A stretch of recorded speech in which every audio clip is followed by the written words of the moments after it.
In today's video, we're going to look at the coins on the screen. This is going to be a 5 for a dollar bin of a dealer I'd never met before, but recently saw at the Tennessee State Numismatic Show in Chattanooga. We're going to start with a 1 groschen coin between the World Wars. This one is dated 1928. Flip this one over and it has the head of an eagle. Then I guess that's a crown that is above the head of the eagle. This one is KM 2836. Then as we look at the post-World War II coinage, we have this one with 10 groschen from 1948. This was a coin made with zinc. And we have the eagle design that we're used to seeing on a lot of Austrian coins since World War II. The eagle has the Austrian shield in the middle, and it has, for the bottom feet or talons, it has the broken chains with a hammer and sickle, which is supposed to represent them getting away from the hammer and sickle of World War II. This coin was made from 1947 through 49, so for only 3 years, and then they switched to an aluminum design, which I believe lasted all the way up to the euro for the 10 groschen. This one's KM 2874. I believe this is the newest coin of the video. This is a modern 50-cent coin from South Africa. And if you've never seen recent South African coins this side of about 2000, it has this new shield on the back with an eagle, and every year the legend changes. So on this particular year in 2011, it has the English legend of South Africa, but there are multiple languages spoken in South Africa, so for that reason they will change the legend of the reverse of the coin every single year. So every single year it's a new KM number. This one is KM 503. And then as we go back in time, here is a 1/2 cent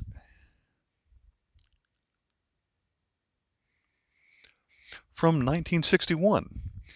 And so the half cent didn't last too much longer than this, but this was the first year they were not controlled by the British. So this was the first design that did not have the British monarch on it, which would have been Queen Elizabeth. For this half cent from 1961, KM 56. Also, the back of the coin features 2 sparrows, and that's a design that actually lasted through several redesigns of this coin. They over time, the coin got smaller and was made out of copper instead of brass, but they kept the 2 sparrow design for a while. Now we're going to move to a coin from Cuba. This coin features Jose Marti, and it features the centennial of his birth. So it has the date 1853 on the left and 1953 on the right. This coin was made in 1953. It's going to be KM 26. And this coin was made out of brass and is a 1-year coin. But then they followed that with another coin featuring Jose Marti. And 5 years later, in 1958, this one has the same portrait, has the same star kind of over next to his eyes, and then a date on the front, but all the remaining words are removed since they're not going to celebrate the 105th anniversary of his birth. But we flip this one over, and I should have looked at the reverse of the first one. These are probably very similar. So Cuban coin is going to be one of those South American coins that list the weight in grams. The one on the left is 2.3 grams. The newer coin is 2.5 grams of copper nickel. And so it seems counterintuitive that they would put weights on a coin that's not made of a precious metal, but this is not silver. Republic of Cuba, Patriotism and Liberty. on the 1 centavo. And then, other than those two coins, for the most part, the circulating Cuban coinage is a design that we're used to seeing on some other denominations where it just has a Roman numeral, which in this case is an I for a 1, inside of a circle. We see that a lot with the 5 and some larger denominations too. So the the older coin of brass was KM26. The newer coin 5 years later, 1958, was KM30, copper nickel. Next coin is going to be from Norway. This is the 2 ore coin. This comes from a time where pretty much all of the Norwegian coins had a similar design to it, just that triangular shape on either side of the number. We flip it over. It has an H on top of the letter 7 here in 1957.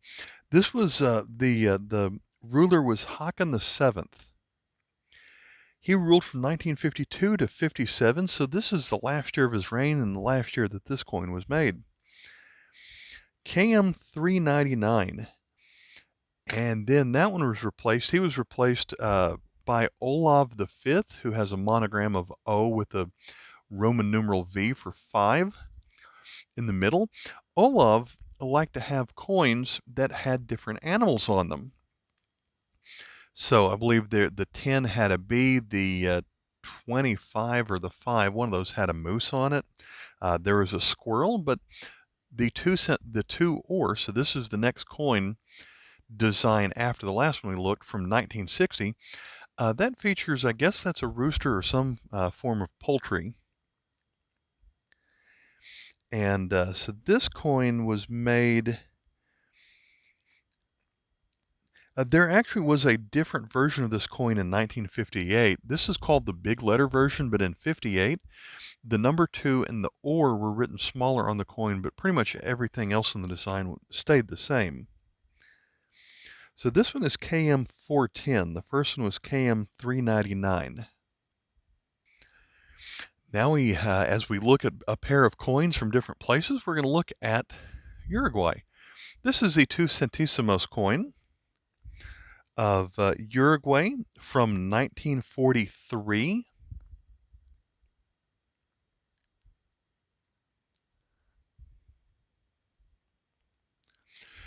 República Oriental del Uruguay, 1943, has, I guess that's a sun with a sunburst coming from it.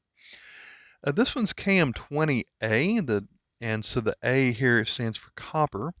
They made this coin from 1943 to 51. And before that, it was made of copper nickel from 1901 to 1941, but they didn't make it every year between there. They just made this coin for about 5 or 6 different years during that time. But then that coin in Uruguay was followed up with this coin. So we're back to copper nickel again. This one features Artigas in 1953. He appeared on a lot of their coins here in the 50s. This one was a 1-year coin for 2 centésimos. This one is KM 33.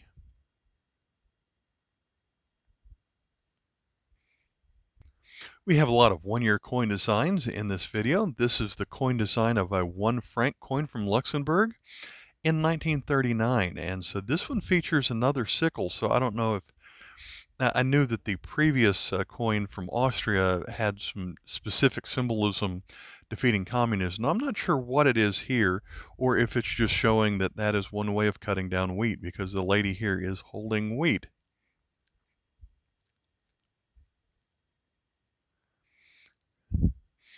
And I should have written down the monarch's name. I think during this time it's Catherine. And Luxembourg is Letzburg, or Letzeburg, if you ever see that. That's what we would call Luxembourg. This one's KM 44. Next, we're going to look at a coin from the Netherlands. This is from 1980. And so it shows the former and the new queen. That transition happened in 1980. So the new queen must be Beatrix. I think the previous queen was Juliana. I might be wrong about that. And so they call this the investiture of the new queen. And so, first time I saw that, investiture was a new word for me, but that is apparently when you're in this case, the heir apparent, and then take over the position. So, Queen Beatrix, this happened on April 30, 1980. I know there's at least the 2.5 golden features a very similar design. This is the 1 golden. And so is again a 1-year coin.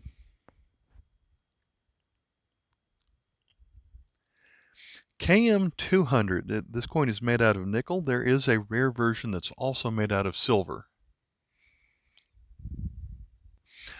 Next, we're looking at this coin from Venezuela. Here is how the United States of Venezuela coins looked in 1948.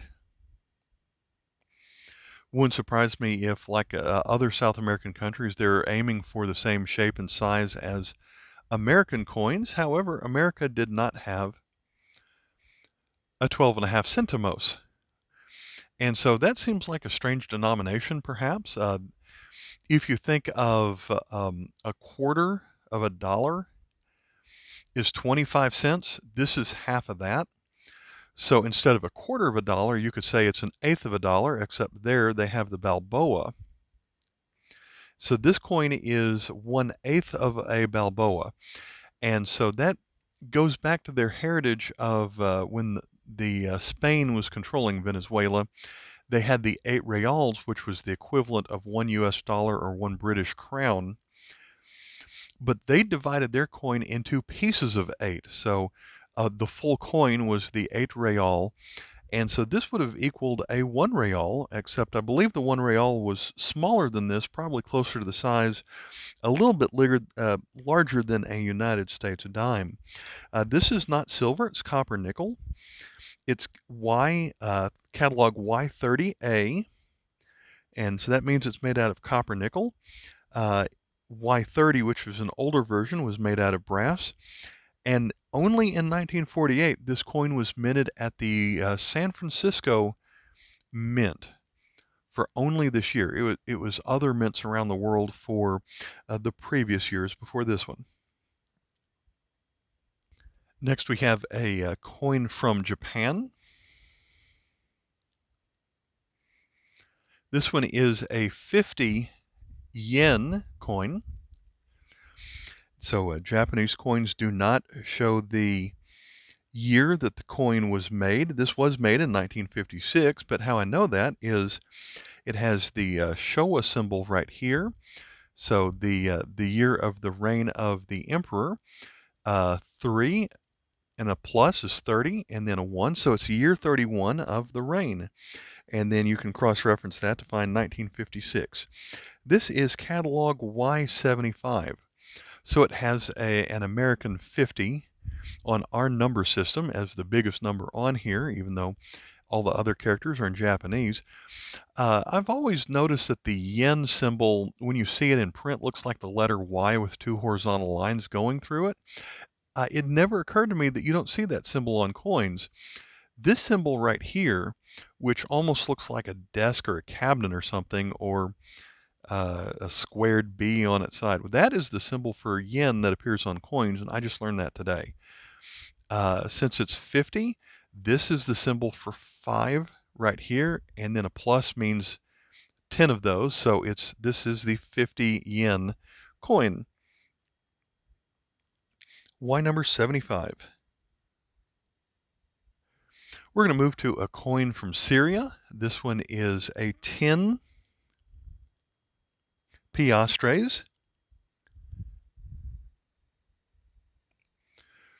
Always features Arabic writing I don't understand, so we'll flip it over. And so on the left, that looks like 197 dot. They draw their 6 like a 7. The dot is 0, so it's 1960. On the Arabic calendar, it is 1380. This is KM92. And so they've had a lot of coins similar to this, but what makes this one a little bit rarer is there are 2 stars on the shield, and the eagle is facing to the left. A lot of other Syrian coins might have no stars, 3 stars looking in either direction.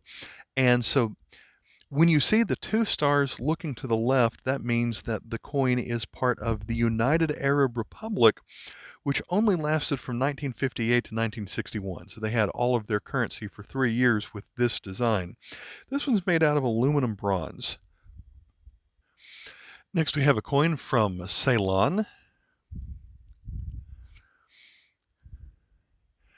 So whenever you see this lion that is holding a straight sword right in front of it, that means it's from either Ceylon or the newer Sri Lanka.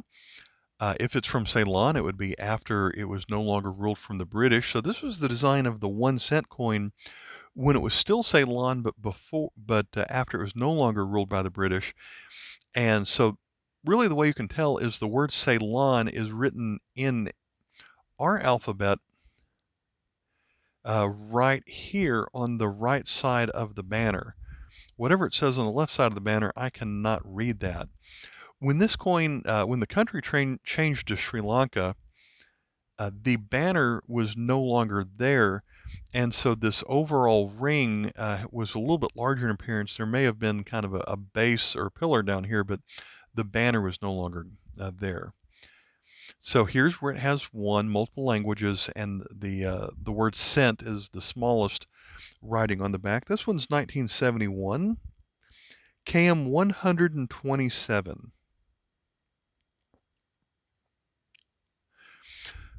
For the longest time in about the 1920s and 30s or so, Chile coins had a large condor on them. And at this time, this coin marked the change from always having condors on the coin to featuring their liberator Bernardo O'Higgins. And so he started appearing on the 1 peso as well. But this one is a smaller 20 centavos coin from 1943. We have a Santiago mint mark there above the 20. This one is KM 177. This next coin does have a hole, but it's for a Soviet Union coin that didn't last very long. As it turns out, I had it, but most of the Soviet coins that you find are between 1961 and 1991.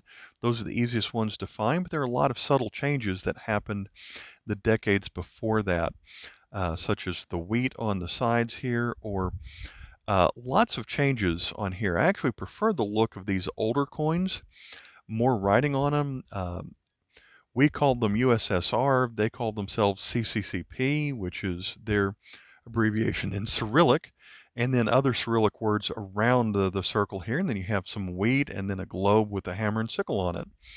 So we've seen a lot of hammers and sickles in this video, and a sun rising at the very bottom of the coin. So this 2 kopeck is a KM92, and the coin's made out of aluminum bronze. We've got another coin from Luxembourg. This one's a lot older and pretty scratched up. 5 centimes.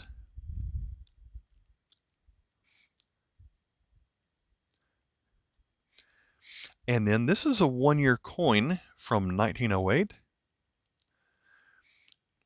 Guillaume, Grand Duke of Luxembourg. Guillaume is how they put on their coins for William IV. He reigned from 1905 to 1912, but this coin was only minted in 1908, so that makes this a 1-year coin. This one's KM26.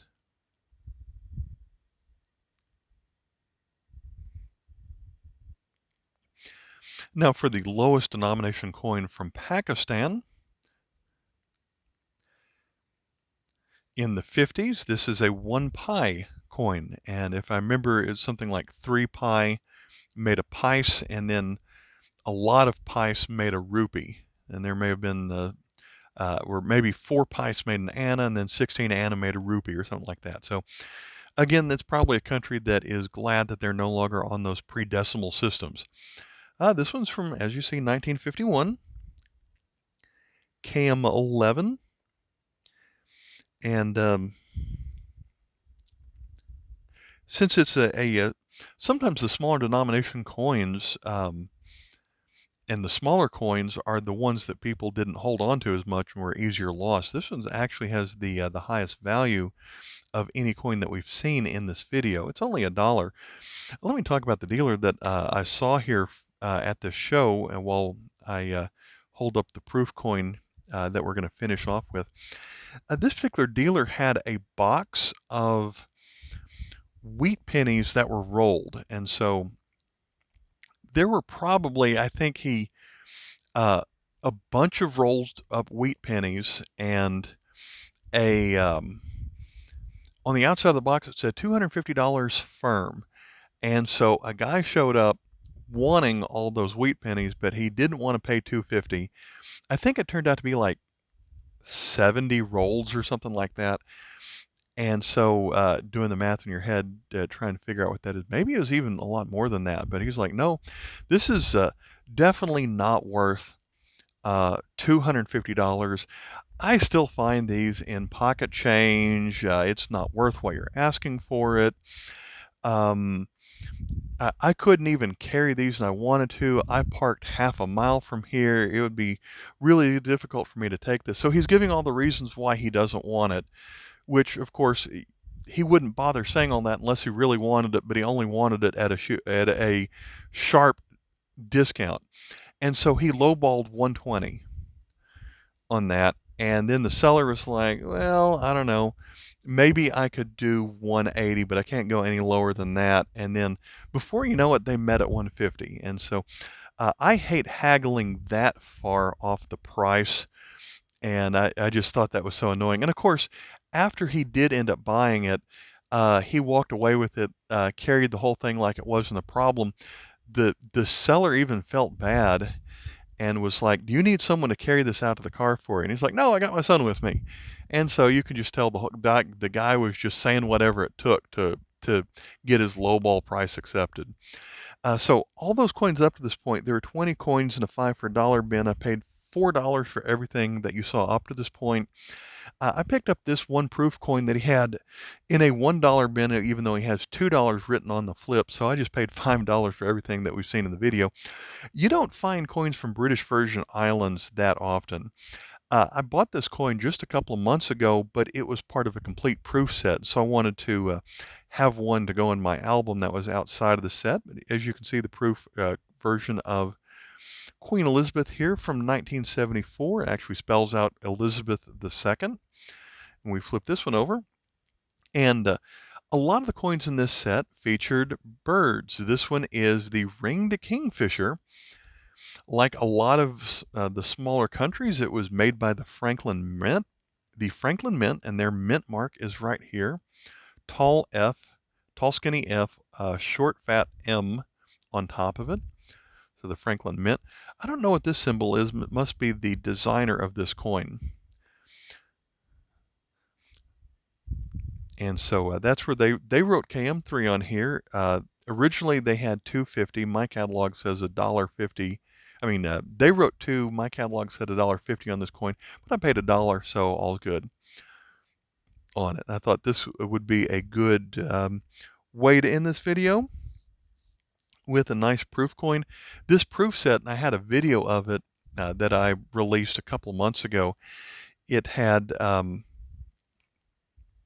a large silver coin in it that was worth 20 bucks, and I bought the set for 20 bucks. All the other coins were I essentially got them for free. So a lot of people buy that set, pop out the silver coin, and then just sell these off pretty cheap. All right. Thanks for watching. Bye.